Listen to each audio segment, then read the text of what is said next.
Broadcasting live from WOUB TV in Athens, this is Newswatch. He is now officially part of Athens City Plan. Good evening, I'm Mackenzie Pyatt. And I'm Sean Neidig. Thanks for joining us. After 2 years of talking about it, that plan is finally being put into action. The sustainability project's goal is to increase green efforts across the city, especially in energy efficiency. The plan received unanimous approval from City Council and will increase recycling, reduce energy consumptions, and support local producers. For some businesses in Athens, those green ideas are already taking effect. Newswatch reporter Blake Baker has more. A healthier, cleaner, more equitable, and more prosperous future for all of Athens. That's the goal of the city's Sustainability Action Plan. All those in favor signify by saying aye. Aye. Opposed, nay. And after 2 years, that plan is finally in place. Councilwoman Jennifer Cochran is a member of the Athens Environment and Sustainability Commission. The commission says community involvement is key.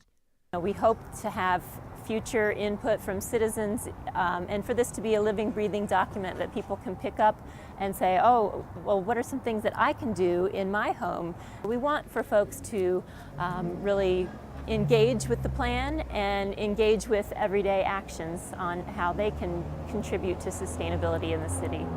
While the city is preaching sustainability efforts, some Athens businesses are actually putting that into practice.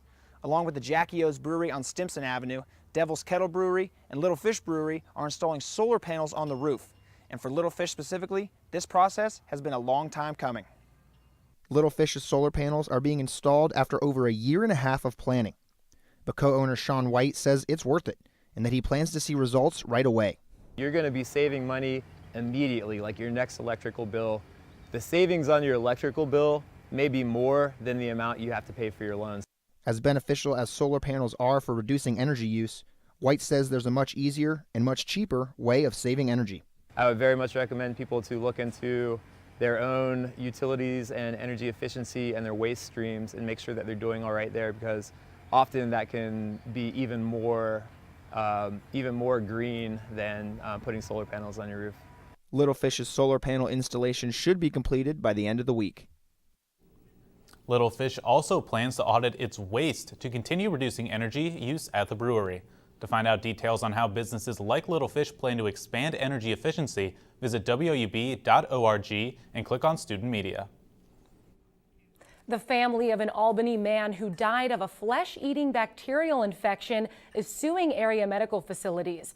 Michael Gillen's family is suing O'Bleness Hospital, Holzer Clinic, Athens Medical Associates, and several ER doctors. Gillen went into Holzer and O'Bleness Hospital last year suffering from severe leg pain. Despite repeated requests from the family to check for a bacterial infection, doctors said that's not what Gillen had. He died 5 days later at the Ohio State University Medical Center from a flesh-eating bacteria. DuPont is being criticized for not spending enough on health tests for residents exposed to a toxic chemical used to make Teflon. Athens County is one area that was affected by this C8 contamination. DuPont has spent about $860,000 testing for the effects of contamination, but it spent $15 million for the lawyer who oversees the medical testing program. More than 2,000 people have been tested so far. The third man involved in a shooting death at River Park Apartments has struck a plea deal. Macias Gutierrez-Gabir received 5 years of community control probation with an 18-month prison sentence and $500 in restitution. Gutierrez-Gabir took part in a robbery at River Park last year alongside Markel Morrison, who was shot and killed during the robbery. Meigs County voters won't decide on building a new jail until November instead of holding a special election in August. The Meigs County Commission pushed the ballot issue back to work out details about how much the project will cost taxpayers. They also hope the later date will give them more time to meet and hear from voters. If a levy passes, the new jail is expected to cost around $9 million. The bonds funding the construction would be paid back over 30 years.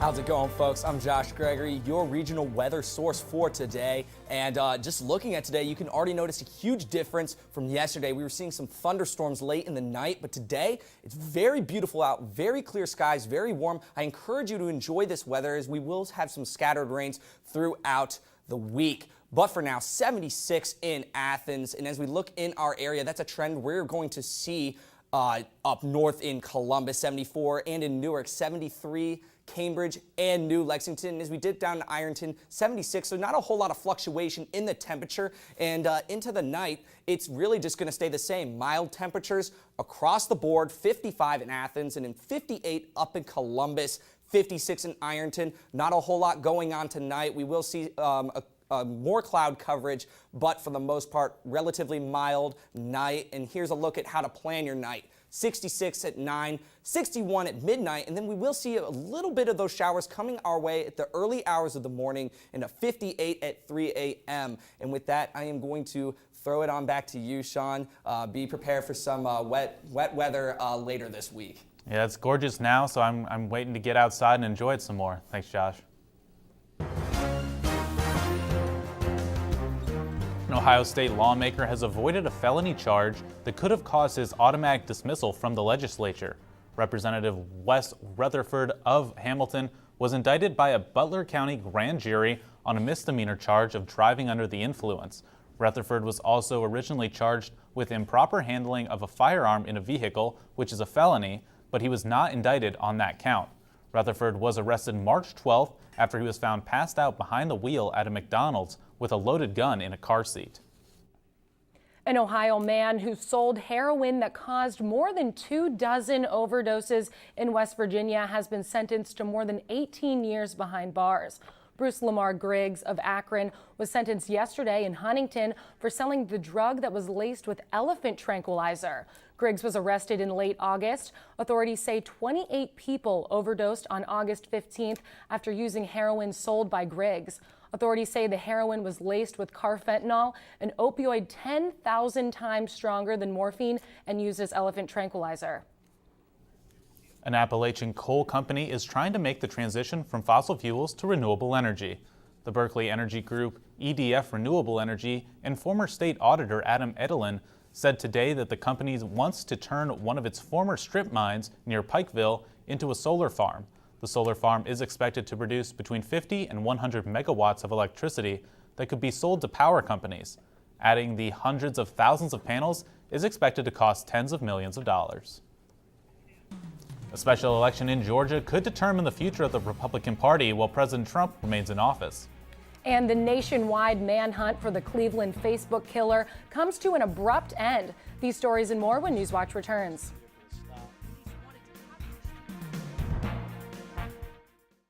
This spring on PBS, get a fresh variety of fantastic stories, including the return of your favorite midwives. You're back.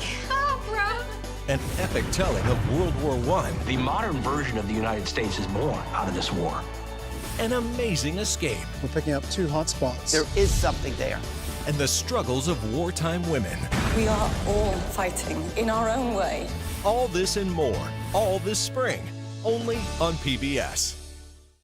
The student body here at Ohio University absolutely is a family. The students support one another. You become this unit, this big, friendly family unit. There's this connectedness. You feel a part of something. Driving in on the highway and just seeing the red bricks and the trees again, it's just like coming back home. There's great students, great professors. You just walk around campus and think, oh my gosh, I can't believe I go here. I feel like I matter in the community, and I feel like I matter here at Ohio University. It's home. Athens is home. I knew that I wanted to come to Ohio University from the very first time I visited here. There's something about the campus that grabs you. It was really comforting. Very welcoming. It's one thing to write down your name and your GPA and that kind of stuff and send it in. It's another thing entirely to be here and see how great it is. The campus here is just electric. Absolutely gorgeous. Everything just looked really college-like. I looked at my mom and I said, this is it. And she said, the tour's just started. I said, no, you don't understand. This is it. My professors really care. They care about my grades, they care about my opportunities, they care about my experiences, they want me to succeed. They give those opportunities to the students. My professors have been extremely approachable. Literally, their door is always open. You can go to them with pretty much anything. Everyone knows your first and your last name and where you sit in the classroom. I really never feel like I'm being talked down to or just being taught material. I always feel like we're having a conversation. And they want to share those opportunities and those experiences with us.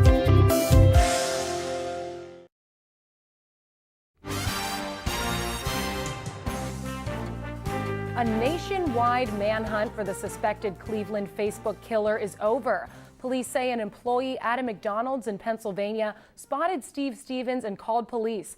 Mary Maloney has the details. The public was instrumental in bringing this investigation to a successful conclusion. After an almost 48-hour manhunt, police in Erie, Pennsylvania got the tip investigators nationwide were hoping for. Steve Stevens was spotted. There was a short pursuit in which the vehicle was stopped. As the officers approached that vehicle, Steve Stevens took his own life. We are grateful to the people that gave this tip to the Pennsylvania State Police. We're grateful that this has ended. Police wanted to capture Stevens alive because there's still so many unanswered questions. Police say Sunday Stevens shot and killed Robert Godwin Sr. as the 74-year-old walked home from an Easter meal. Police say Stevens posted video of the killing on Facebook. Since then, Facebook has been facing mounting criticism over its live and streaming services. Facebook founder Mark Zuckerberg addressed the company's efforts to help develop safer communities during his F8 keynote address. Our hearts go out to the family and friends of Robert Godwin Sr. And we have a lot of work, and we will keep doing all we can to prevent tragedies like this from happening. Zuckerberg says Facebook has a responsibility to make sure the site is not a tool for spreading video of violent acts. I'm Mary Maloney reporting. Facebook claims that they did not receive a report of Stevens' first video, and they were not alerted about Stevens posting the second video, which contained the shooting, until almost 2 hours after Stevens posted it. President Trump is nearing the end of his first 100 days, and he's hoping to highlight one of his central campaign topics today in a state that helped clinch the presidency, Wisconsin. But while the president is in the Midwest, his focus is further south in Georgia, where a special election could shed light on the future of his party. Kristen Holmes has the latest. President Trump in Wisconsin focusing on a four-letter word central to his campaign. Jobs, jobs, jobs. Touring a factory and signing an executive order the White House is calling Buy American, Hire American. That makes it harder to hire outside of the United States. With this action, we are sending a powerful signal to the world. We're going to defend our workers, protect our jobs, and finally, put America first. While the president is in the Badger State, his mind is nearly 800 miles away in Georgia, where a special election for a congressional seat could serve as a litmus test for his popularity. Trump firing off tweets urging those in the district to vote Republican and slamming Democratic candidate Jon Ossoff. The president even recording a robocall. If you don't vote tomorrow, Ossoff will raise your taxes, destroy your health care, and flood our country with illegal immigrants. And with Democrats nationwide pouring resources into the Ossoff campaign, he's hoping to win at least 50% of the vote to avoid a runoff. I appreciate the president's interest in the race, although he's misinformed with respect to my priorities. We are certainly going for an outright win here today. Much more is at stake in this race than just the seat left vacant by Secretary of Health and Human Services Tom Price.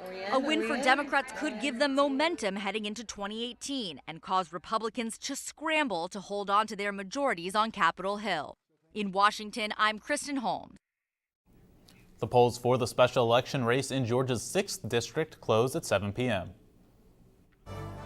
On Wall Street today, Dow Jones significantly decreased by over 100 points. Here's a look at the stocks of local interest.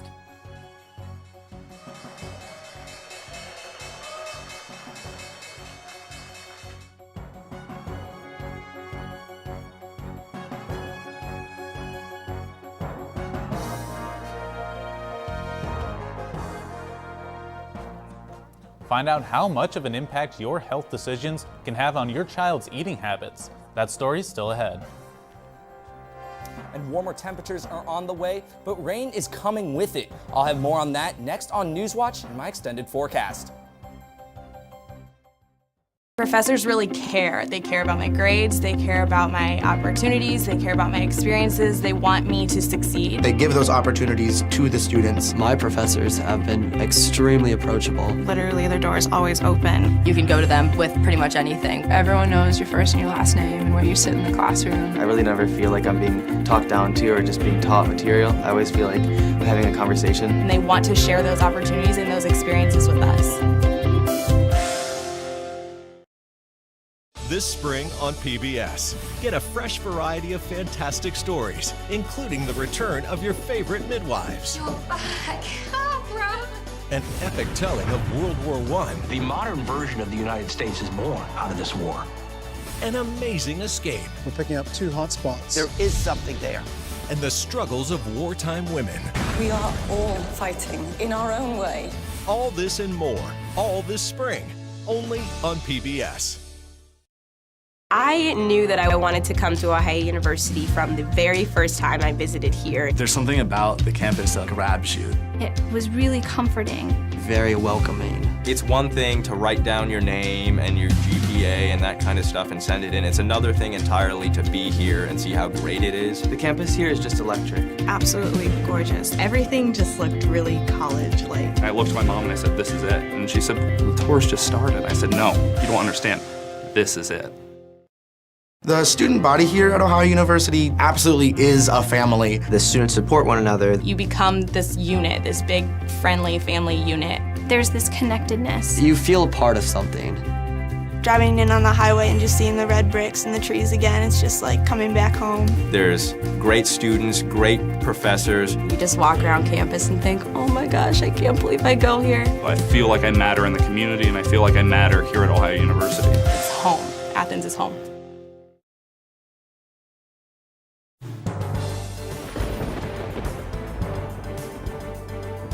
Welcome back to the Newswatch Weather Center. Beautiful temperatures around our area, 76, clear skies, relatively mild wind speeds, 5 to 10 miles per hour, and a relatively mild cloud cover. Overall, very good temperatures in Athens, and that's something we see throughout the rest of our area. Beautiful everywhere, 74 in Columbus, 77 in Jackson, 76 down in Ironton, and 76 in New Martinsville in West Virginia. And as we look at the almanac, 77 today. That's right above 65.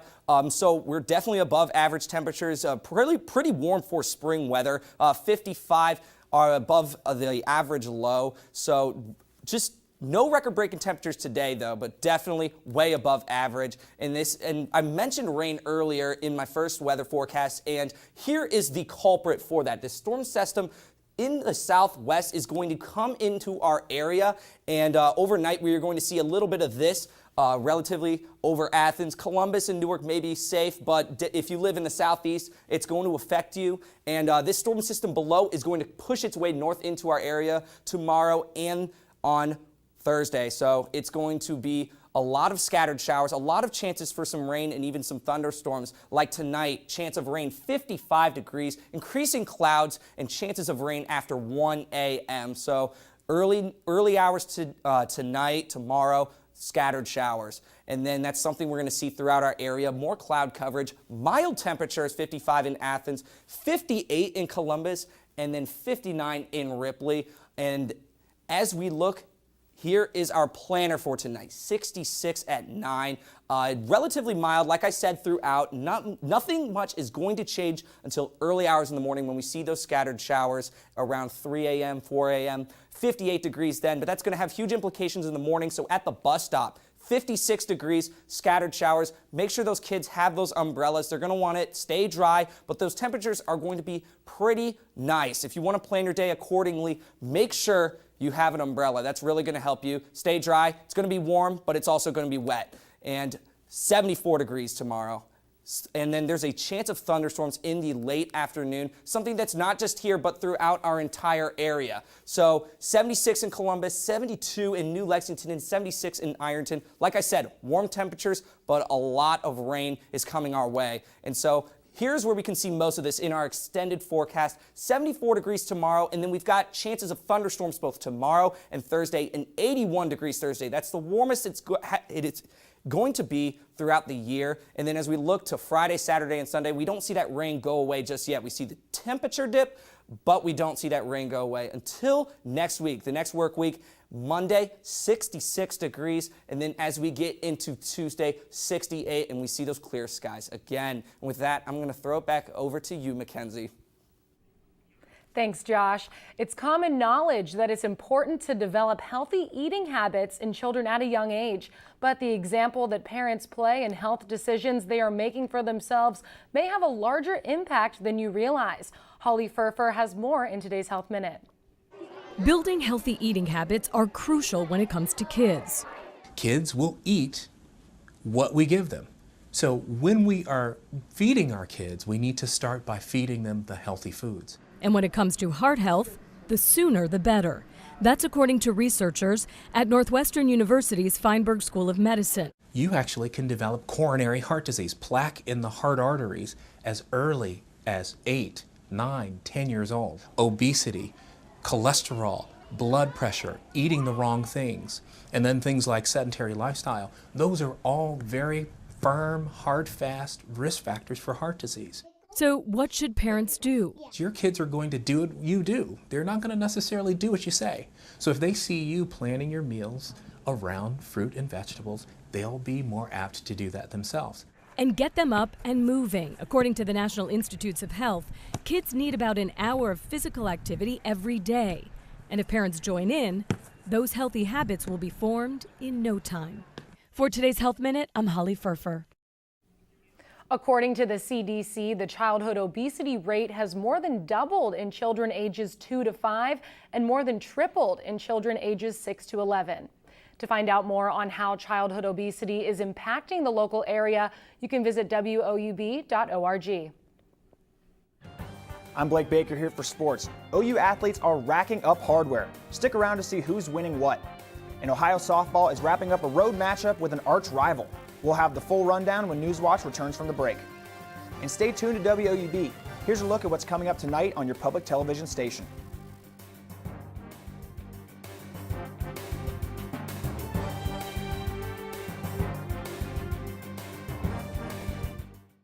Body here at Ohio University absolutely is a family. The students support one another. You become this unit, this big, friendly family unit. There's this connectedness. You feel a part of something.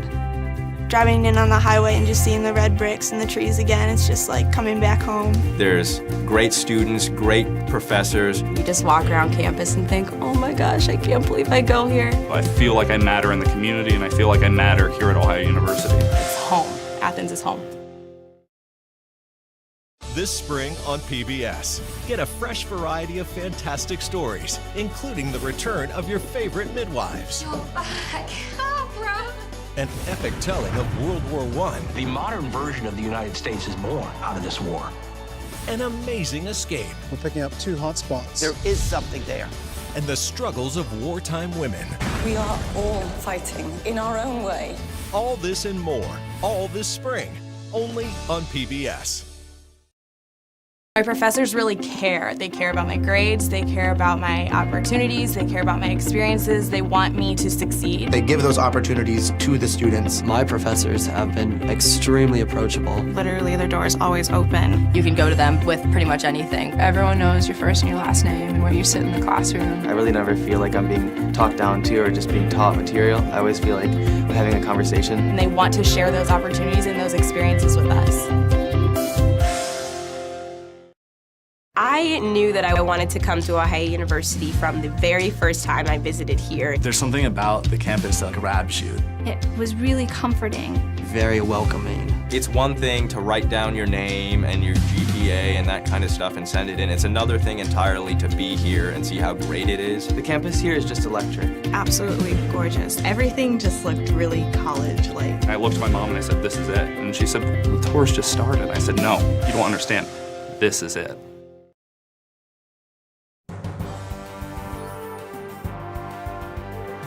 Welcome back to Newswatch. I'm Blake Baker. Ohio softball's midweek matchup with Marshall ended with a 3-2 loss. Morgan Gino's 2-run dinger in the top of the 6th wasn't enough to overcome an early deficit. Marshall's Morgan Zirkle went 3 for 3 with 2 stolen bases to give the Herd its 34th win. Next up for the Bobcats is a home series with Bowling Green this weekend. Also clashing with the Thundering Herd will be Ohio baseball when they return to play tomorrow night. The Cats are coming off a rough stretch of 5 games, allowing no fewer than 5 runs. They won just one of those 5 matchups last week. First pitch will be at 6 p.m. in a neutral site, Mason, Ohio. As cold as the Cats have been, Rudy Rote has been red hot. The sophomore received his first ever MAC East Player of the Week honors yesterday. Rote totaled 9 hits, a batting average just shy of .430, and 5 home runs last week. He now leads the team in RBIs and doubles. More hard-red to discuss as OU announced its Scholar Athletes of the Week yesterday as well. First up, Emma Ryan.